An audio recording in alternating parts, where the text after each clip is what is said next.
Los Angeles never truly sleeps.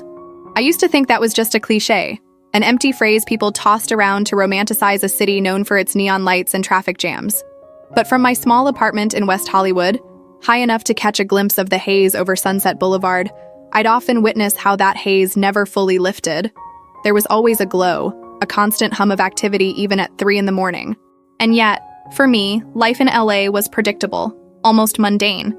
I had my strict routine. Wake up at 6, do a quick jog around the block, arrive at the agency by 8, stay until 6 in the evening, and then head back home to a microwave dinner and a Netflix series I'd mostly ignore. The city's buzz might have been relentless, but I was content to watch it all from a careful distance. That changed when Mia arrived. She joined our creative agency as a new designer, brought in to shake up the department with fresh ideas and a perspective cultivated from years traveling abroad. On her first day, she marched in wearing a bomber jacket that looked more appropriate for a runway than a standard office environment. Her dark hair was cropped short in the back, with just enough length in the front to brush across her eyelashes, and she had these gray eyes that seemed to reflect the entire room back at you if you looked too closely. I remember the first moment we locked gazes across the conference table. It was as though she could see right through me, my insecurities, my carefully preserved walls, the neat compartments I'd built around my emotions. She had an aura of ease that felt simultaneously alluring and intimidating. Everyone at the agency took to her immediately, but there was something about the way she'd glance in my direction that felt different. I caught her staring once or twice, but she never looked away in embarrassment. Instead, she'd smile, like she knew a secret and was merely waiting for me to catch up. My life didn't change overnight. Mia was polite, professional, and never overtly crossed any lines at work. But she had a way of dissecting my every response with a single arched eyebrow or a playful smirk, as if she recognized the tension I tried so hard to hide. It started with small moments. Her placing a latte on my desk unprompted when she noticed how exhausted I looked, or her brief touches on my shoulder as she passed by my cubicle. Light brushes that lingered longer than normal workplace interactions. I told myself not to read too much into it. After all, I'd spent years ignoring the flutter in my stomach whenever a certain type of person smiled at me. It was easier to keep that part of myself locked away, to focus on the predictable routine that kept me safe. But Mia had a way of chipping away at my resolve, bit by bit. One day, as we wrapped up a grueling brainstorming session, she caught me by surprise. "Let's grab a drink," she said simply, shrugging into her bomber jacket. I blinked, momentarily at a loss for words. "A drink? Now?" She glanced around the conference room. Most of our coworkers were either gone or packing up. "Yes, now," she repeated, flashing a grin that made her eyes shimmer. "Or are you too busy with your organized schedule?" My cheeks warmed. I don't usually go out on weekdays." "That's exactly why you should," she teased, tilting her head. "Don't you ever do anything impulsive?" I wanted to say no. I knew I should say no. I had laundry to do, emails to check, a leftover casserole waiting in my fridge. But something in her question, in her voice, dared me to defy the invisible boundaries I'd so carefully constructed. "All right," I heard myself say, as though someone else were speaking through me. "Let's go." She rewarded me with a smile that radiated excitement, and I felt a tiny spark of exhilaration. Right then, I had no idea that one drink would unravel so many of my long-held beliefs about who I was and what I truly wanted. Mia drove us to Silver Lake. "I know this little bar," she said. "It's cozy and low-key." On the ride, she fiddled with the radio, complaining about how none of the local stations played anything decent, eventually connecting her phone to the car speakers.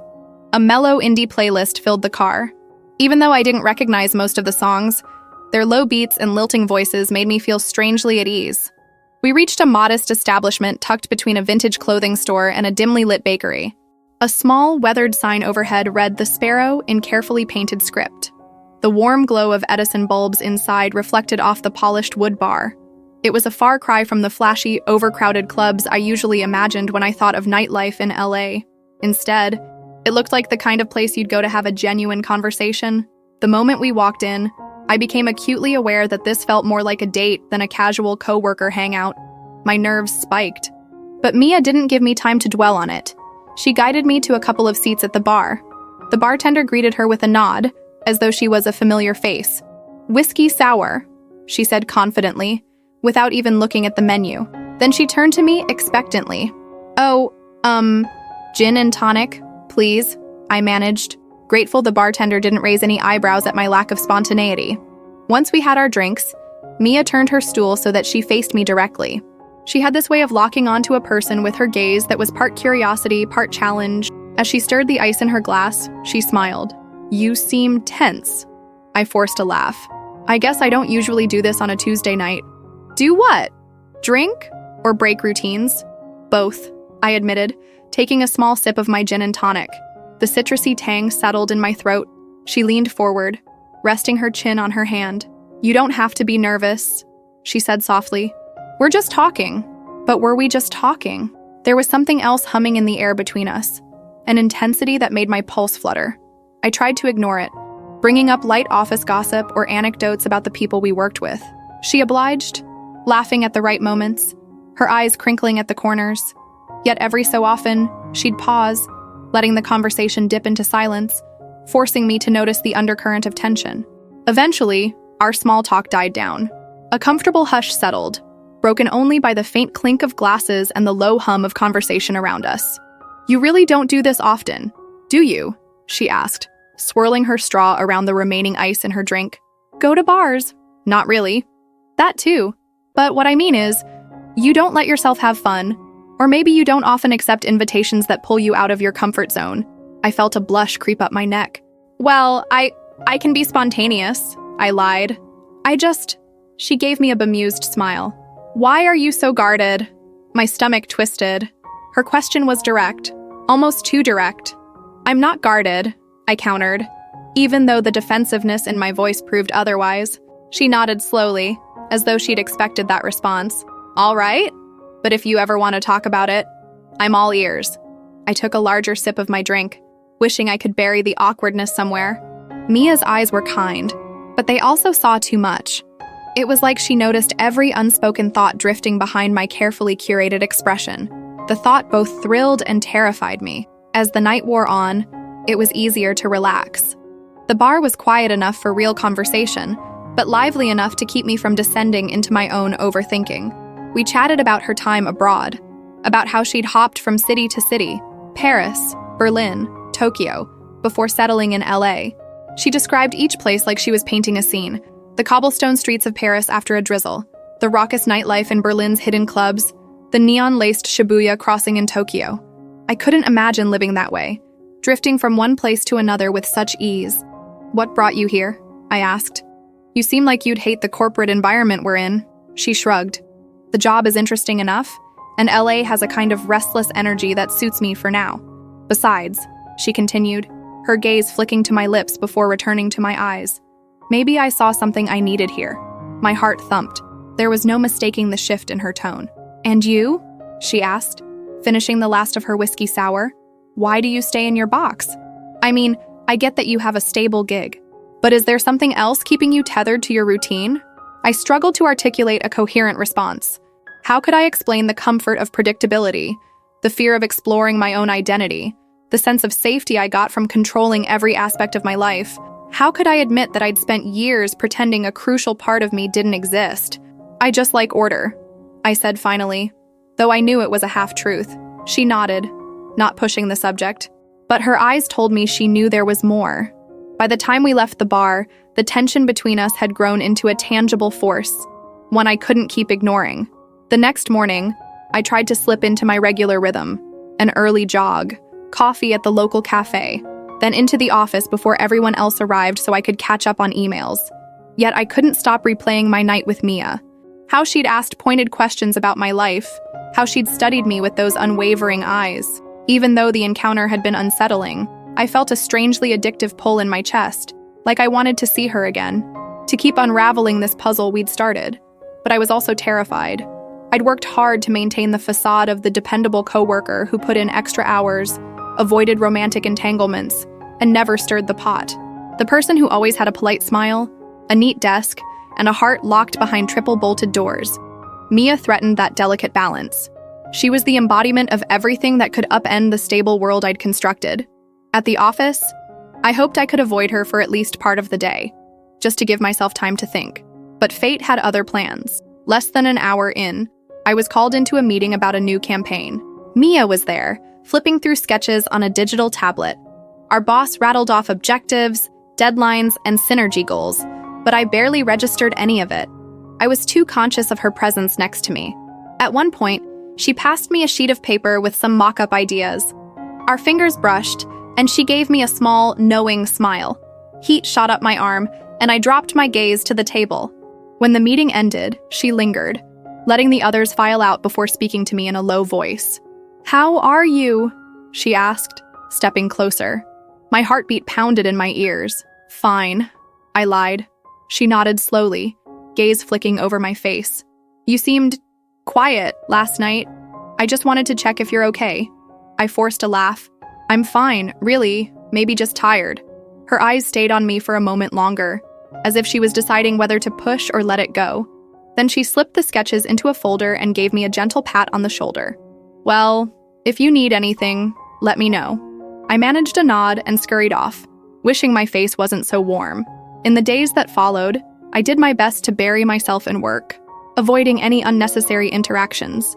But Mia had a knack for popping up when I least expected it, next to the coffee machine, at the exit when I was leaving for lunch, or in the hallway just as I was about to duck into another room. Each time, she'd ask a simple question or make a playful remark, testing the waters of my willingness to open up. I tried to deny that the tension existed, but it was futile. Our coworkers picked up on it too, although they mostly assumed it was just the typical friction of new teammates adjusting. Nobody suspected anything deeper. That was probably a testament to how well I kept my walls intact, but those walls were starting to crack. A turning point came on a Thursday afternoon. I was standing in the office kitchenette, waiting for the coffee machine to finish brewing, when Mia walked in. I felt her presence even before I heard her voice. "You're going to pretend nothing happened, aren't you?" she asked quietly. I stiffened, staring at the dripping coffee. "I'm not pretending. There's a lot of work, a big deadline. You know how it is." She stepped closer, and I could see her reflection in the glossy surface of the coffee pot. "Is that so?" she murmured, crossing her arms. "Look, we both felt something that night." My stomach clenched. "I don't know what you mean," she sighed, her voice gentling. "I get it. You're scared, but I'm not going to pretend it didn't happen. You can ignore it if you want, but I won't." I turned around, keeping my voice low so no one else in the office would overhear. "Why does it matter to you?" Her eyes flickered with a hint of hurt, but her posture remained resolute. "Because you're worth more than this charade, and because—" She paused, searching my face. "I like you." My chest constricted. Nobody had ever told me that so directly, especially not someone who saw through my armor. I forced myself to breathe. "Mia!" She lifted a hand to stop me. "You don't have to say anything. I just want you to know you don't have to hide around me. If you need more time, take it. I'll wait." Then, just like that, she left, leaving me standing there with my heart pounding in my throat. Her words echoed in my mind for the rest of the day. "I'll wait." And for reasons I couldn't fully explain. That terrified me, because I sensed she would. She'd wait patiently for me to confront what I'd long denied, and part of me wanted her to. By the time I left work that night, my head was spinning. Everything Mia had said was on a loop. "I like you. You don't have to hide. I'll wait." I got home, dropped my bag on the couch, and paced the living room, feeling restless. My phone was on the coffee table, lighting up with emails and messages from coworkers about an upcoming presentation. Nothing from Mia, which made sense. She'd just given me space, as she promised she would. But all I could do was think of her. After dinner, I slumped onto the sofa, flicking through TV channels aimlessly. My mind kept returning to her question, "Why do you hide?" It was true. I'd spent years pushing down an essential piece of myself, convinced I would never be accepted, or even that I wasn't ready to accept it myself. I'd made a home in the safety of routine, letting life pass by one day at a time without risking anything deeper. At around 9, I gave in. I typed a quick message. "Are you at the Sparrow?" Her reply came swiftly. "Always."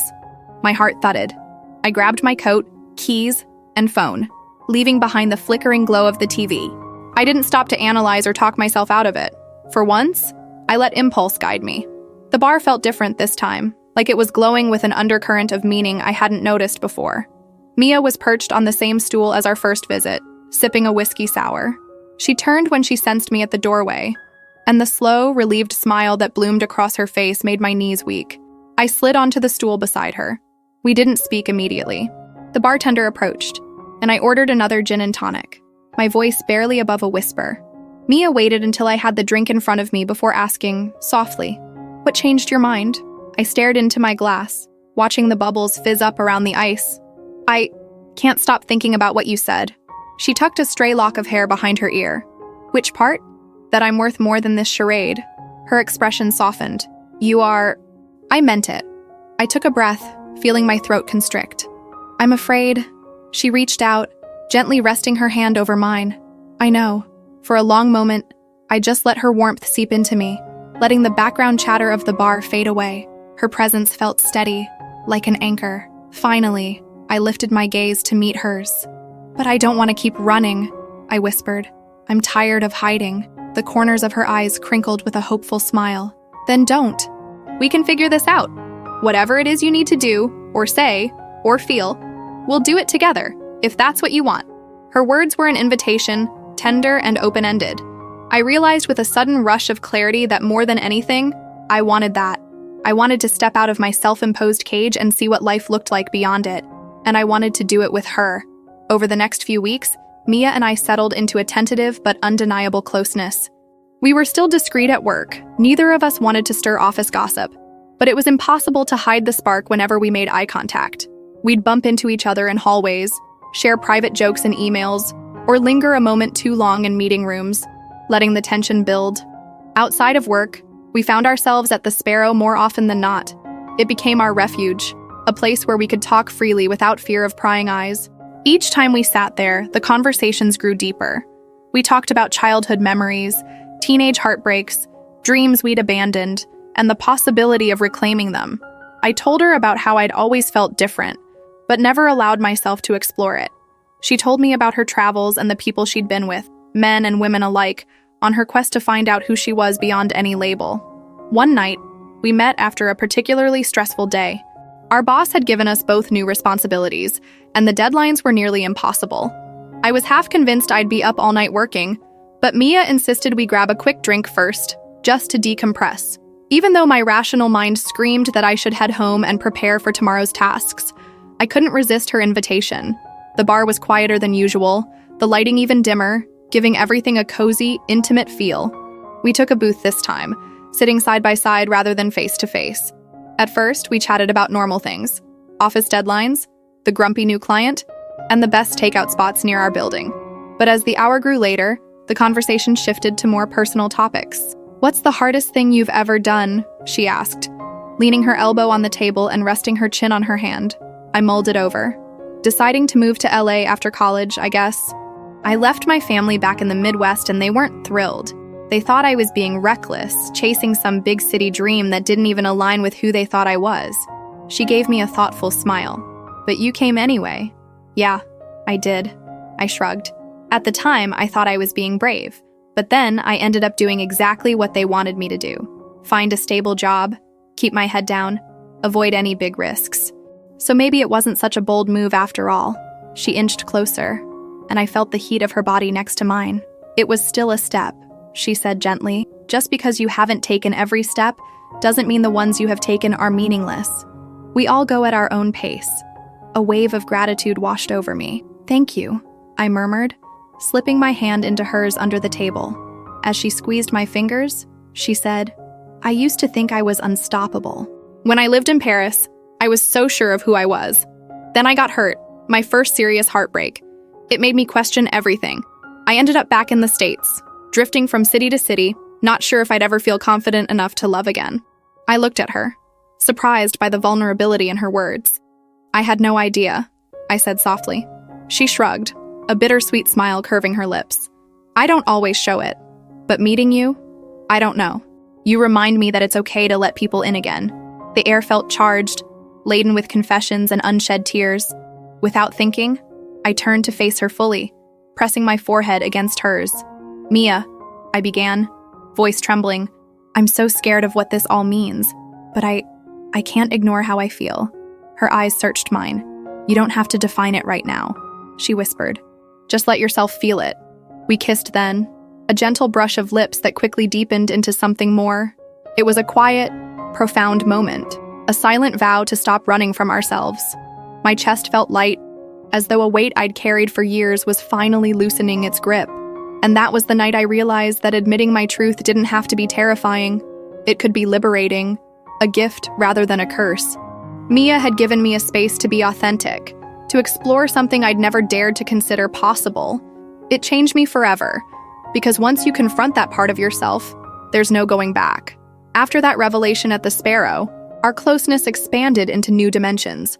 We still kept things discreet at the office, but after hours, we ventured into each other's worlds without hesitation. I introduced her to my small circle of friends, people who'd known me for years but hadn't realized how guarded I'd been in certain ways. She, in turn, introduced me to some of her old acquaintances from her travels, who passed through LA from time to time. My routine, once ironclad, became more fluid. Some nights, we stayed out late, exploring hidden jazz clubs in downtown LA or hunting for the best late-night tacos in East LA. Other nights, we kept it simple, curling up on my sofa, watching old black and white movies, or listening to her talk about the places she'd seen. She'd describe them in such detail that I felt as though I'd strolled those foreign streets with her. Of course, not everything was perfect. I still battled the urge to retreat whenever my anxiety flared up. Sometimes the reality of labeling what we had, whether it was dating or a fling or something more, made my heart race with fear. But Mia was patient. She'd sit with me in silence when I couldn't find the words, hold my hand when I needed reassurance, and remind me that we had time to figure it out. "You're allowed to take this slowly," she'd say, her voice gentle. "No one's rushing you." One weekend, she suggested a trip to the Santa Monica Pier. It was touristy, yes, but I'd never actually gone. We strolled along the boardwalk, weaving between families, street performers, and couples holding hands. At one point, she grabbed my hand in public, a simple gesture that felt monumental. My pulse hammered in my chest, but I didn't pull away. Instead, I laced our fingers together, ignoring the curious glances from passers-by. When we boarded the Ferris wheel, the carriage swayed as it ascended, giving us a panoramic view of the coastline. The sun was setting, painting the sky with streaks of orange and pink. I leaned against her shoulder, the salty breeze ruffling my hair, and felt an overwhelming sense of peace. Being there, with her, was enough. Despite the progress I made, each step toward openness brought new questions. My family was thousands of miles away, but they still called once a week, asking for updates on my life. I'd always given them the sanitized version. Things were fine, work was good, and I was focusing on my career. But now, there was a big part of my life they knew nothing about, and I began to wonder if that was fair to any of us. On a quiet Tuesday evening, I found myself in Mia's apartment for the first time. It was a small loft in Silver Lake, decorated with postcards from her travels, Polaroid snapshots, and vibrant abstract paintings. The space reflected her perfectly, creative, warm, and unapologetically unique. She was in the kitchen, rummaging for ingredients to cook us dinner, while I sat on a plush rug, flipping through a box of old photos. One picture showed her in front of the Eiffel Tower with a group of friends, another captured her perched on a ledge overlooking the Berlin skyline, and another featured her somewhere in the Japanese countryside, a cherry blossom tree in full bloom behind her. "You've seen so many places," I mused as she returned with a cutting board in hand. She set the board on a coffee table and began chopping vegetables. "I guess I always thought running away would fix things," she admitted. "Turns out, you can't run away from yourself." Her words hit home. "I know that feeling," I said quietly. I tried to hide from myself by burying my desires in routine, but here I am. We exchanged a small, understanding smile. Then she studied my face more intently. "You look worried," she said. I sighed, setting the photos aside. "I've been thinking about telling my parents. Not about us, specifically, but about me, that I'm not straight, that I've met someone." My voice quivered. "I don't even know how they'll respond." Mia laid down the knife. "How would you feel if they don't take it well?" I felt my throat tighten. Horrible. But also, I don't want to live a lie with them anymore. We're not extremely close, but they're still my parents. She reached out, resting a hand on my knee. "I get it. It's scary, but I'll support you no matter what." Tears blurred my vision. I don't want to lose them." "You won't lose me," she whispered, brushing her thumb across my cheek. I nodded, unable to speak for a moment. We ended up abandoning the vegetable chopping and simply held each other on the rug, letting the gravity of that choice sink in. In her arms, I found the courage I thought I lacked. The following weekend, I made the call. I sat in my bedroom, phone in hand, heart pounding. Mia wasn't there. She'd wanted to give me space, though she offered to be by my side if I needed her. I told her it was something I had to do on my own, at least at first. When my mom answered, her voice bright with the usual small talk, I cleared my throat and tried to speak calmly. "Mom, I need to tell you something important." I explained, haltingly, that I was seeing someone, and that person was a woman, Mia. There was a stunned silence on the line, followed by a wave of questions, confusion, and fear. My mom's voice trembled as she spoke. "We didn't know. Are you sure? When did this happen?" And so on. It was painful and scary, but I felt a small surge of relief in my chest, like a tight band had snapped. When my father joined the call, the conversation took on a somber note. They weren't angry exactly, just shocked, worried, uncertain. There were tears from all sides, but I didn't regret telling them, because it was the first time in years I was living truthfully, rather than putting on a mask. After the call ended, I texted Mia, told them. They didn't take it great, but they didn't disown me either. Just need time. She replied within seconds. "Proud of you. Can I come over?" And within an hour, she was at my door. We ordered takeout, listened to music, and she let me cry in her arms until the knot in my chest loosened. Despite the uncertainty with my parents, I felt a strange new sense of freedom, like my world had cracked open and I could finally breathe fully. At the office, rumors began to circulate that Mia and I were spending time together outside of work. A few people commented on how we seemed close, always exchanging private smiles, finishing each other's sentences during team meetings. We never confirmed or denied anything, but I sensed some of our colleagues piecing the puzzle together. One afternoon, Linda from HR approached me with a friendly grin. "You and Mia seem to work really well together. You're quite the creative duo." I blushed, unsure how to respond. "Yeah, she's great to work with." Linda gave me a knowing smile. In more ways than one, I imagine. It wasn't an accusation, more like an invitation to share. But I simply smiled politely and excused myself. Even if I was opening up in my personal life, I still felt uneasy mixing romance with office politics. Mia and I kept our professional boundaries intact, at least outwardly. A few weeks later, Mia invited me over to her apartment again. I arrived to find the living area cleared. She'd moved her coffee table against the wall, leaving a wide open space in front of the windows. Fairy lights were strung across the ceiling, casting a soft glow over the room. "What's going on?" I asked, charmed by the ambiance. She grinned, connecting her phone to a small speaker. "I wanted to dance," she said simply. I laughed nervously. "Dance? Like, actually dance? I'm not great at that." She hit play, and a gentle, rhythmic song started to fill the loft. "Doesn't matter," she said. "Just humor me." She took my hand, guiding me into the open space. The music flowed around us, a steady pulse that vibrated in my chest. I stumbled at first, but Mia just laughed and pulled me closer. Soon, my initial awkwardness melted, and we moved in a slow, meandering circle, our bodies swaying gently.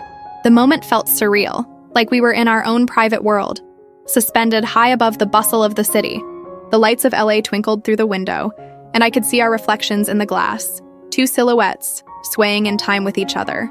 My heart felt full to bursting with an emotion I could no longer deny was love. After the second song ended, we stopped dancing, breathless from laughter and the intensity of the moment. She pressed her forehead to mine, her voice hushed.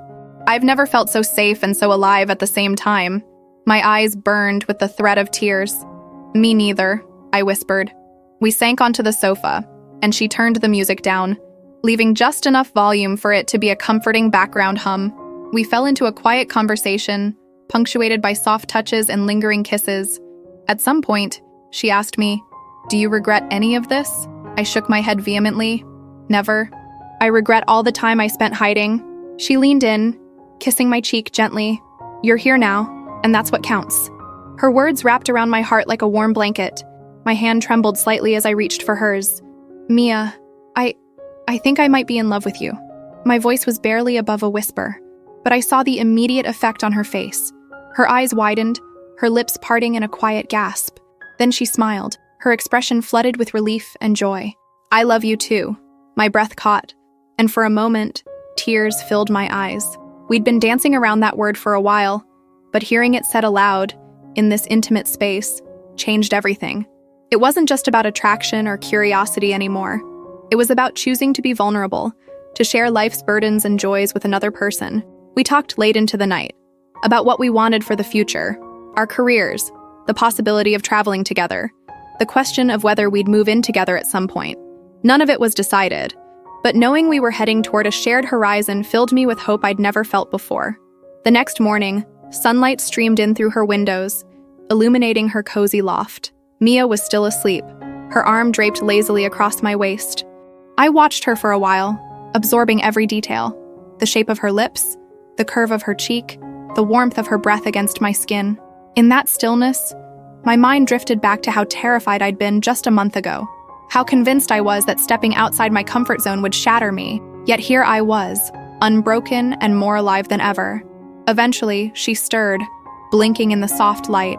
Her hand found mine, and she intertwined our fingers. "Morning," she murmured, her voice husky with sleep. "Morning," I whispered back. We lay there in contented silence, letting the new day wrap us in its gentle warmth. There was so much we didn't know: how my family would adjust to the news, whether or not the office gossip would escalate, how we'd navigate the future. But for once, I wasn't consumed by fear of the unknown. I felt ready to face whatever came next, knowing I wasn't facing it alone. A few days later, I found myself alone, sitting in a cafe near our office, waiting for Mia to finish up a client meeting so we could grab lunch. I sipped my latte, thinking about the journey that had brought me here. I used to believe that if anyone confronted me with the truth of who I was, or if I was forced to admit it myself, it would be the end of my perfectly controlled life. And in some ways, I was right. That life had ended. But what replaced it was better than I'd ever dared to imagine. In those quiet moments, I realized this was the core of my transformation. I had faced a truth I'd buried for years. Mia had guided me to it, not by force, but by seeing me clearly and letting me know it was safe to show myself. And that truth, though terrifying, was also liberating. The weeks turned into months. My parents and I continued to have difficult, often emotional conversations, but I clung to hope that our relationship would evolve in time. My closest friends embraced my newfound openness, excited and supportive. At work, Mia and I maintained professionalism, though we no longer felt the need to hide if we grabbed a coffee together or left at the same time. We weren't shouting our relationship from the rooftops, but we weren't denying it, either. As for Mia and me, we learned to navigate each other's quirks and vulnerabilities. We had our first real argument over something silly, like how she never refilled the ice tray, but we managed to talk through it, each time coming out stronger on the other side. We took more small trips: Venice Beach, Griffith Observatory, day hikes around Malibu. Each outing solidified the realization that I wanted her in my life, not just as a passing fling, but as a partner, a friend, and a love I could trust. One morning, not long after we'd begun discussing traveling abroad together, I woke up in her loft. She was in the kitchen, trying to make pancakes, and the smell of slightly burned batter drifted through the air. I entered, laughing at her attempts to flip them with a spatula that had seen better days. She rolled her eyes dramatically, but a grin spread across her face as she spotted me. "Don't judge my cooking," she warned, but there was mirth in her tone. I wrapped my arms around her from behind and pressed my face into her neck. "I'll eat your burned pancakes any day," I teased, earning a light elbow in the ribs. Looking around at the postcards, the half-finished paintings, the sunshine pouring through the window, I realized how far I'd come from that timid version of myself who stuck to safe routines. I'd stepped off the ledge, so to speak, and discovered that flying was far more exhilarating than standing on the ground. Mia turned off the stove and faced me, something tender and playful in her gaze. "No matter what happens next," she said, letting her arms drape over my shoulders. "I'm glad we took a chance." My heart fluttered. "Me too," I whispered. We kissed softly. In that moment, the future felt bright, unknown, and entirely worth exploring. The routine I once clung to had been replaced by something far richer, an unfolding story of two people who dared to discover each other and themselves. And you? Have you ever heard a truth about yourself that, once spoken, changed everything?